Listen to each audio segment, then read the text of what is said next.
Good afternoon, dear students. So, properly designed nozzle should be used, right? So, based on the nozzle design, your power output will vary. That was the main thing, and so that's why in this case you cannot generate larger amount of power because total head is going to be expanded only in the nozzle, but there is no contribution in the blade rows. So this is the basic difference. If you look at pictorially point of view, this is the first kind of the turbine that is called impulse turbine. So you are having the fixed nozzle over here. So from this nozzle, water comes with a high velocity, strike over these rows of blades. So this blade start rotating like this.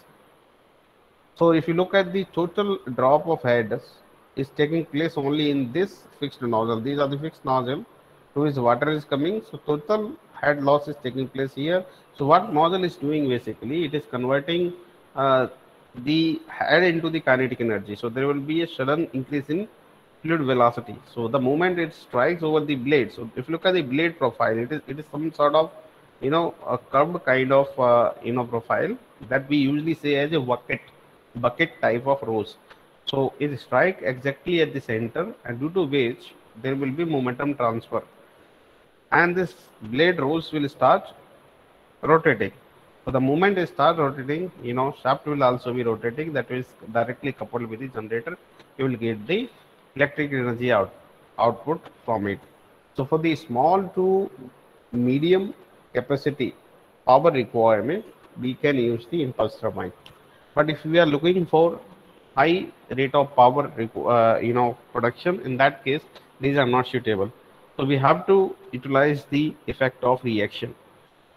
So in the case of reaction, you look at from this geometry itself, you'll come to know. So in this case, water is directly striking over the blade, but in this case, water will be entering through the eye, right? This is called eye, and through this, water will be going in two different directions, right, with different velocity, due to which there will be a transfer of momentum around the periphery of the turbine. So we can say that here water flows over the guide vanes. So these are basically guide vanes, right? Which are guiding the direction of the flow, guide vanes. So we can say here water flows over the guide vanes and then on moving blades. Then finally it travels around the circumference. So expansion of water takes place both in fixed blade as well as in moving blades. So those fixed blades basically working like a nozzle, and moving blades there also partial drop in pressure will be taking place. So total power generation in that there will be equal contribution of expansion in the fixed blade as well as in moving blade. So compared to the earlier case, right, earlier case like in impulse turbine, here power producing capacity got increased. So for the high power requirement, usually we select the reaction type of blades. So this portion that is called circumference on which your blades are arranged, this is known as rotor. So rotor basically here serves two purposes. One, it will enhance the kinetic energy of the water, and also it will contribute to the reaction effect. So you look at the direction, one direction water is coming like this, another direction water is coming like this, due to which there will be a reaction effect opposite to it. So resultant direction of motion about which your turbine will be rotating will be anti-clockwise due to this motion of water. So this is the basic difference between these two. So impulse turbine, already I said all these things is written here also. The impulse turbine works on the principle of impulse, where kinetic energy of fluid jet is used basically to provide force on set of moving blades. So due to the momentum transfer, your turbine starts rotating and you get the mechanical work output. And in the case of reaction turbine, here water flows through first those fixed guide vanes, then over the moving blades. So total pressure drop takes place in both the rows of blade, fixed blades as well as in moving blades. And the rotor here basically performs two dual tasks. One is it is enhancing the kinetic energy and also providing a reaction on the rotor blades. So these are the examples of majorly used hydraulic turbines. So first case, this one is impulse turbine where two nozzles are placed. You look at here, this is the nozzle. So through this a liquid jet will be coming. So when you're looking at the liquid jet, it will be making a very thin line, right? But the velocity will be very, very high. The moment it strikes over this bucket, you look at the profile of the blades. These are looking like a bucket, like a ball. And in within that, water will strike and momentum transfer takes place, and your turbine rotor starts rotating. Once you have got the required power output, then you have to stop it. So for stopping, another nozzle will be attached right from this side. So it will provide a braking effect over the buckets. So you can stop the turbine whenever you require. So this is Pelton wheel. This is basically impulse type. This is reaction type turbine, that is called Francis wheel. So in this case, water will enter strike axially through this eye. It will enter through this, then it will travel over entire rows of blades. This is the rows of blades through which it will travel, and finally it comes out right at 90 degree to it. This is the Kaplan turbine. This is also the type of reaction turbine. Here also water enters through the eye, then it will travel through the set of moving blades. This is also reaction turbine. And apart from that, this is the turbo impulse turbine. So wherever impulse is coming, you will be using this kind of blade profile. These are basically bucket kind of blades. So directly nozzle flow when it's coming, it will be striking over this bucket and transfers the momentum to it. This is the pump turbine, and this is the tubular turbine. So if we just focus on Pelton wheel turbine, so Pelton wheel turbine will be having this kind of casing, and two nozzles are attached. One nozzle is this side, another nozzle is this side. So high velocity jet when coming from here will strike over the rows of moving blades. This is the outer casing. If you remove this, you will get rows of blades inside that. So it was invented by Pelton, the name of the inventor, in 1890. So the Pelton turbine is a tangential flow impulse turbine because water is coming tangential to the surface. So Pelton wheel is the most efficient in high head application. So obviously when head will be high, you will be requiring medium, means very less amount of water, right, to rotate the blades or to put for the power production. So power plant with the net head ranging from 200 to 1500 meter, right, Pelton wheel is suitable. The largest units can be set up to 200 megawatts. So this is the maximum possible power production that can be done with the help of Pelton wheel. So it is written here. So Pelton turbines are best suitable for high head and low flow sites when flow rate is less. In that areas of application, you can use the Pelton wheel. So depending on the water flow and design, Pelton wheels can operate with heads from smaller head 15 meters as well as to up to high head 1800 meters. So this is basically tangential flow impulse type of turbine. So if you remove this casing, right, inside this, if you look at the arrangement will be something like this. So this is the runner, right? Around the periphery of runner, you will have buckets. These are called blade rows that we also say as buckets. And this is the main nozzle, right, through which your water will be entering, and the pipe through which water is coming, we say that as a penstock. So penstock is directly connected to the reservoir from where water is coming. And if you look at this portion, this is called spear. So spear will control the flow of water.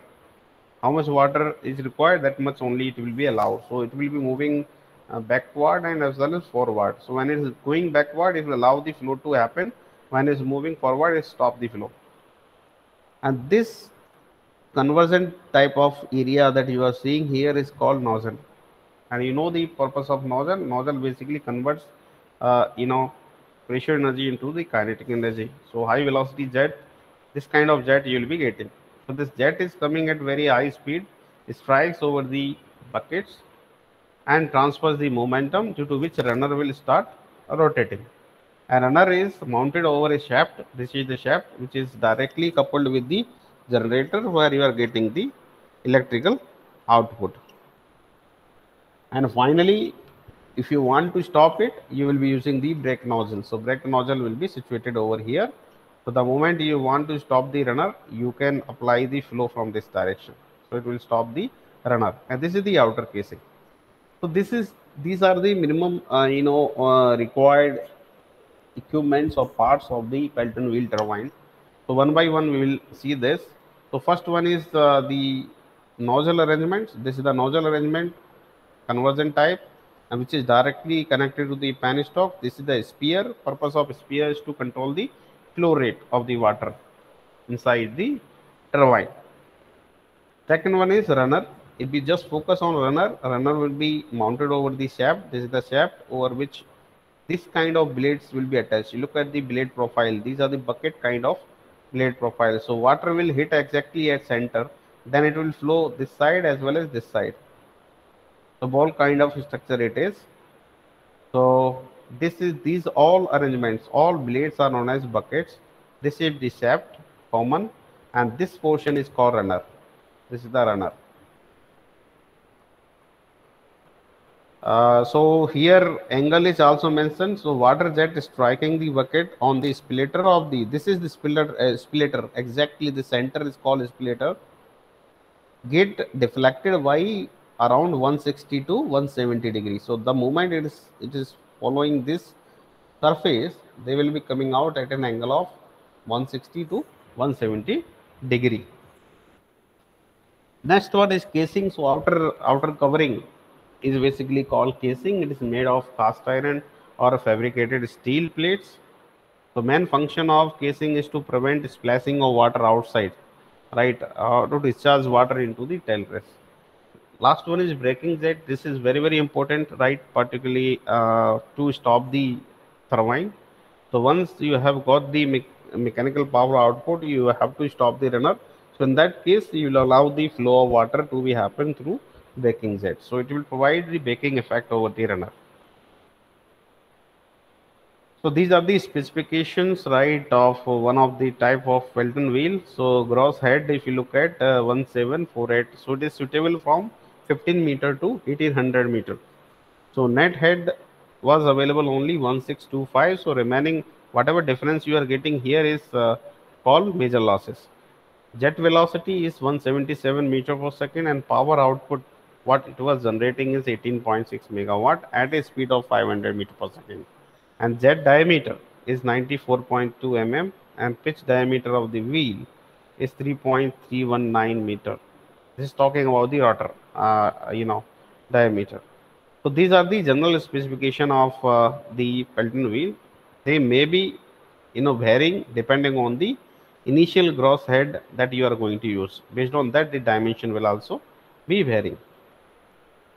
So if we look at the profile, right? So this is the bucket, as you clearly seen from the picture. They will look like this, and this is the splitter. Center portion is called splitter. So for this side, high velocity jet comes in, strikes over the splitter, then it divides and comes out at an angle of positive 160 to 170 degree. So you will be measuring angle from this side. So this angle, deflection angle, will be in between 160 to 170 degree. And this is known as vanes, right? Blade or vanes purpose is to direct the flow, right? So they are providing the direction. The moment it strike over the splitter, it is getting divided and finally is following the vane and coming out in both the directions. So this is the general 3D picture of jet striking the splitter. Now we need to actually find out the direction of the resultant velocity, right? And finally we need to draw the velocity triangle. So you will understand this. I will explain one by one, otherwise it will be very confusing. So you got the profile, right? How water is getting split up. So initially when water is coming from the nozzle, it will be having a straight forward direction. This is the direction. So it will be coming with the absolute velocity. So I will be writing here. Yeah. So this is basically called as absolute velocity of fluid, and which is coming from the nozzle inlet. So it is coming from the nozzle inlet. So nozzle will be here. This is the direct. This is the location of nozzle, and from here water is coming at very faster speed. This is called absolute velocity, or also you can say this as a relative velocity related to the blade. So it will directly strike over the splitter. This point is called splitter. From here water is getting split off, so both the direction will get this symmetrical kind of flow. So you consider only one direction, so I am considering only one direction. So this blade is attached over the rotor, right? Rotor circumference. The rotor will be rotating with the its own velocity, right? That is called rotor velocity, and rotor velocity will depends on the diameter of the rotor. And usually we say that u is equal to pi dn, right? U is equal to pi dn as rotor velocity. So it is written here, u is equal to pi d n divided by 60.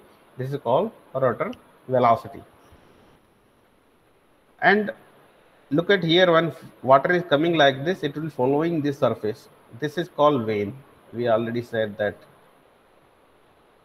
following this surface. So when water is leaving this point, right, it will be coming as a what we say relative velocity.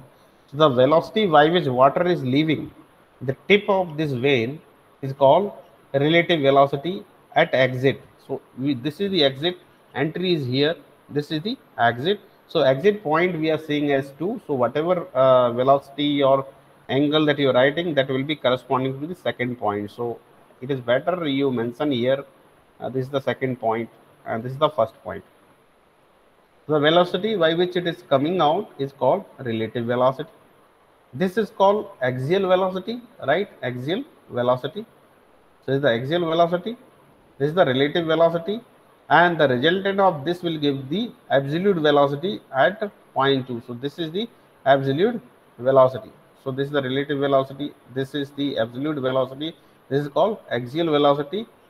And in relative velocity and absolute velocity will give you the blade velocity. The moment your water is striking over here, your rotor starts moving. So their blade velocity will also be there. So blade velocity at the tip will be given by relative velocity and absolute velocity. This is called blade velocity. And this is called tangential velocity component. Tangential velocity component is called VW2, which you will find between the axial velocity and relative velocity. So if you expand this, right, if you want to expand this, you can expand in this way. So at exit, you are drawing, you will be getting something like this. This is called a relative velocity, right? And this is called axial velocity, that we are representing by VF2. And this is called basically the absolute velocity, and from here to here, right, this is called blade velocity, right, or you can say rotor velocity at exit u2. As this is relative velocity, right, we will get the relative velocity component. If you want to find out, you can get here also relative velocity component. This is the absolute velocity component. Here you will get, that is called tangential velocity component, VW2. This is the tangential velocity component.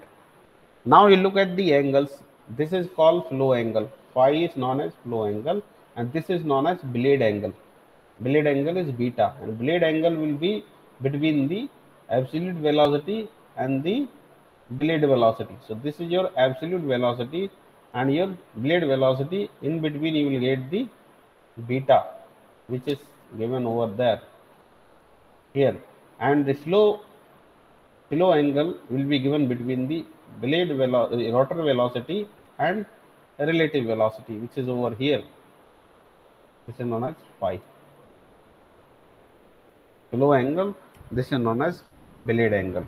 Blade angle. And blade angle will always be greater than 160 degree. You look at here, always greater than 160 degree. So between 160 and 170 degree, you will get the blade angle.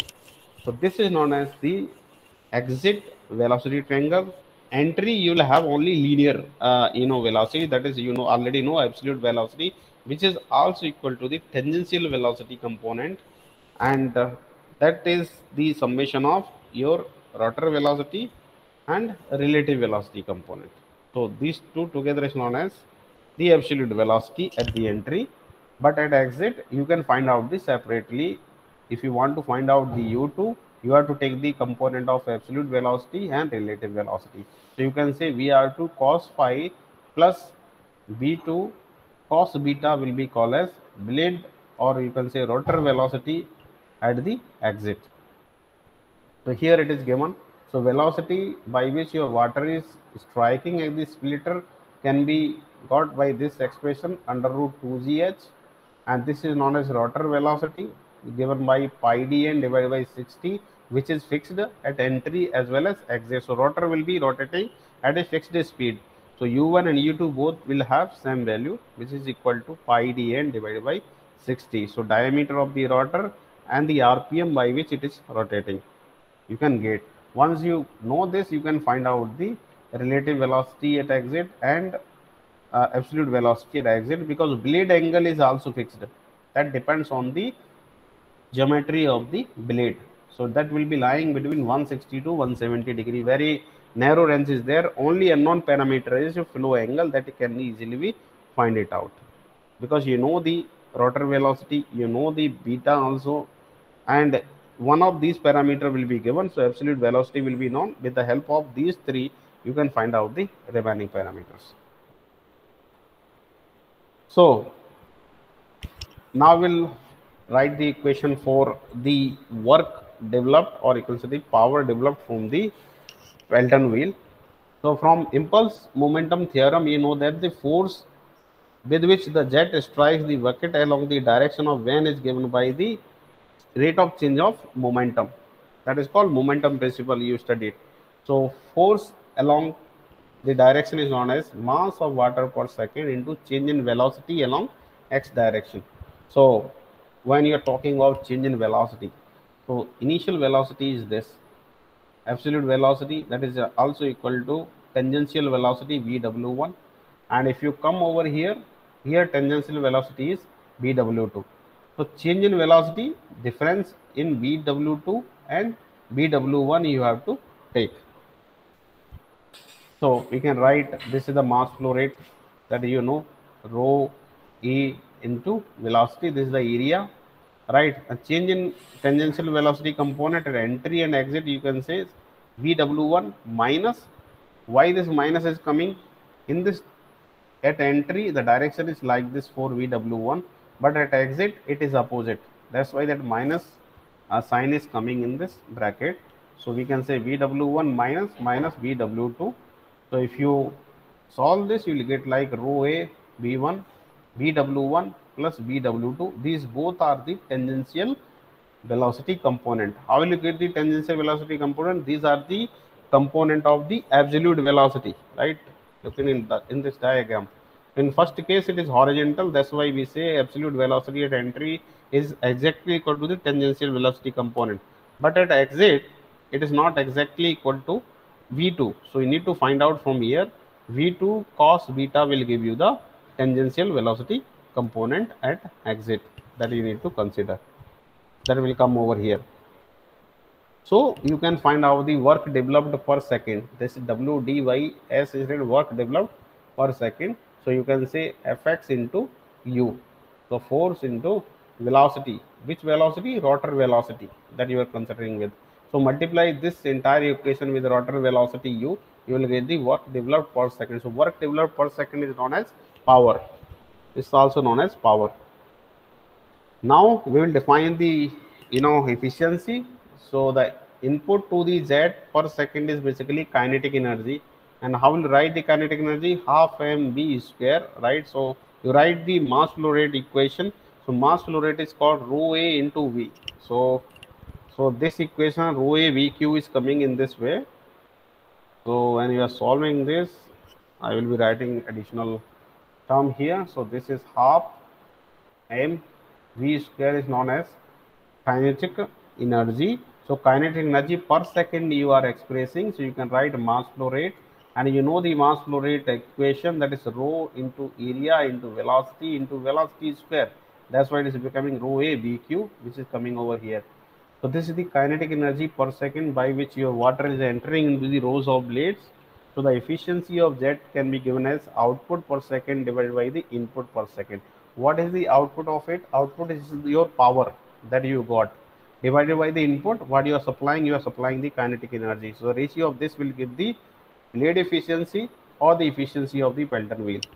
So you already know the work output means the power output, which is given over here divided by the kinetic energy. And if you rearrange the terms, right, you will get this equation, which is known as blade efficiency or the efficiency of the Pelton wheel. So at entry, you already know this VW1 is called tangential velocity component at entry, which is exactly equal to the absolute velocity at the entry at inlet. Now assume that there is no shock or frictional losses right in the van. In that case, you can say that the radial axial velocity components are equal. So axial velocity at entry is equal to the axial velocity at exit, which is equal to V1 minus U1. From there you are getting this V1 minus U1 that you are getting from here. If you are finding this, right, you can write V1 minus U1. So this is the axial velocity component at entry will be exactly equal to the axial velocity component at exit if there are no losses, no frictional losses or no shock wave formation in the Pelton wheel. So in case of Pelton wheel, the inlet and outlet are located at the same radial distance from the center of the runner. So we say that the runner velocity is same. So we can say U is equal to U1 and U2. This is a well understood fact. So from velocity triangle, you can say tangential velocity component right at exit can be written as VR2 cos phi minus U2. How you are getting this? You have to go for this triangle. I want to get this VR2 value, right? I will get from this. You can take the cos component of this minus U2. If you do, you can get the VR2. Or if you are just calculating this, you can write U2 minus this term. This term is VR2 cos phi. VR2 cos phi you can write. So this term is coming over here. So VR2 cos phi minus U2 is called tangential velocity component at exit, and VR2 already you know that is equal to this term V1 minus U, right? Because this is the rotor velocity V1 minus U cos phi minus U. So if you substitute the value of tangential component right in terms of absolute velocity and rotor velocity in the equation number of 1, that is called work done, you can write in this way. This is VW1 and this is your VW2 value that you already got from the velocity triangle. If you solve this, you can express the work done in terms of the flow angle phi and absolute velocity at inlet and the rotor velocity, because this is known to you and this is also a fixed value. Now from here you can say that the work developed per second depends on the flow angle. So efficiency can also be expressed in terms of flow angle. So if you substitute the value of VW2 and VW1 in efficiency equation, you can express in this way. So efficiency is equal to 2U divided by V1 square, V1 minus U and plus this term. So V1 minus U is common that you can take out. So you can write in this way, efficiency is equal to 2 times of U divided by V1 square, V1 minus U, 1 plus cos phi. So this is called blade efficiency or the efficiency of the Pelton wheel. So from here we can say now only there is a one variable, that is phi. These all are known to you, absolute velocity and rotor velocity, these will not change. Only variable, the flow angle will change. So we can find out the condition of maximum efficiency. So to obtain the condition of maximum efficiency, right, for the given jet velocity and van angle, we can differentiate this entire equation, right, with respect to the rotor velocity and equate it to 0. So if you do so, right, if you just differentiate this with respect to U, you can get this equation. So you are just, all other parameters are constant, just you differentiate with respect to the rotor velocity. So you can get rotor velocity is equal to absolute velocity divided by 2 from this equation. If you substitute this value over here, you will get the maximum efficiency. The moment you substitute the value of U is equal to V1 by 2 over this, you can get the maximum velocity, which is half of the 1 plus cos phi. This is the maximum velocity for the, maximum efficiency for the Pelton wheel, or maximum blade efficiency of the Pelton wheel will be given by this equation. So these are the things that you have to keep in mind. So the velocity by which your flow is entering into the rows of blade is called nozzle exit velocity, will be given by this equation. V1 is equal to Cv under root 2gh, where Cv is called coefficient of velocity, whose values you can take either 0.98 or 0.99, where capital H is known as net head in the reservoir, and the velocity of the wheel is given by phi times of under root 2gh, where phi is called speed ratio. All right, the value of speed ratio varies between these two limits. There also a fixed range of speed ratio 0.43 to 0.48. The angle of deflection of the Z bucket is taken as 165 degree if no angle of deflection is mentioned. If in the numerical problem they are not telling you the value of beta, you can assume that as 165 degree. This you have to keep in mind. I hope for today this much is enough. So if you are having any doubt, you can start asking your